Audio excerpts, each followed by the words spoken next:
Why is Ninjago Core being cancelled by the end of this year? Let's just get on with today's video. Ninjago Core is basically the predecessor of Ninjago Legacy. Ninjago Legacy was running for 3 years, and Legacy's point was to redesign the original sets from back in 2010, 11, and 12, doing either an absolutely great job or an absolute poop job of a work, and mainly they were all amazing. Like, come on. Cole's Earth drill set from 2019 was amazing. Any vehicle that had come out prior to this series of legacy sets were all sort of okay or just decent. They were topped up to the next level. Even the dragons, in my opinion. The junior sets weren't nothing cool. They had to obviously authorize to a younger audience, but they still did the job.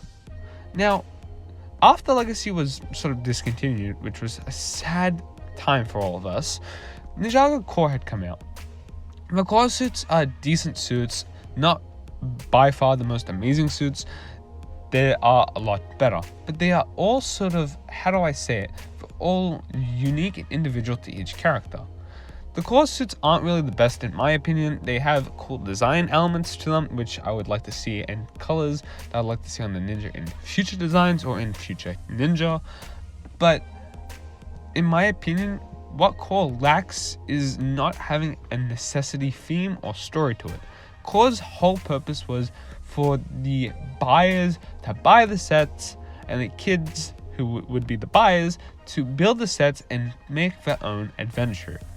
Now, let's talk about the first wave. The first wave came with Serpentine. Serpentine, which had a particular name of tribe, like we have for the other Serpentine tribes.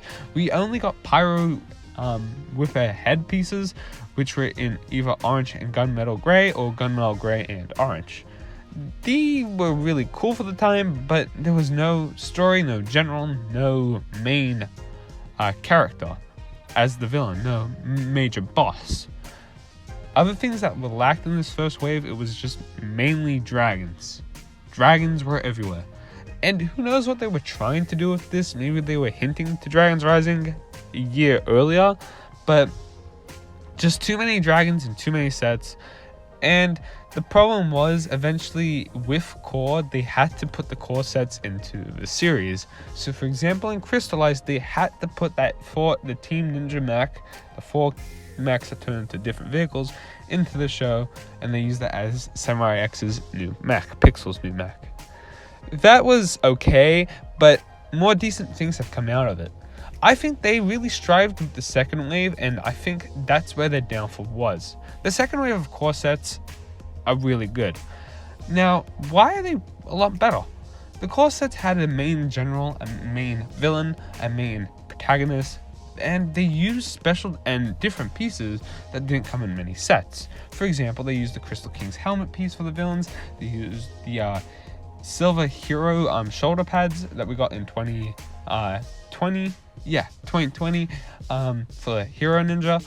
But they were so amazing in how they put the villains in the sets and the sort of sets we got. We didn't just get dragons or mechs, which was sort of the main theme of that line, but we got mechs as well as dragons and just a mix-up of different cool vehicles. Like the Evo mech joints are really cool, and they really took it to the next level this year. That Kai motorbike set is really cool, and in my opinion, they should have made more sets similar to that. What they didn't do last year with Core and what they did this year made it amazing.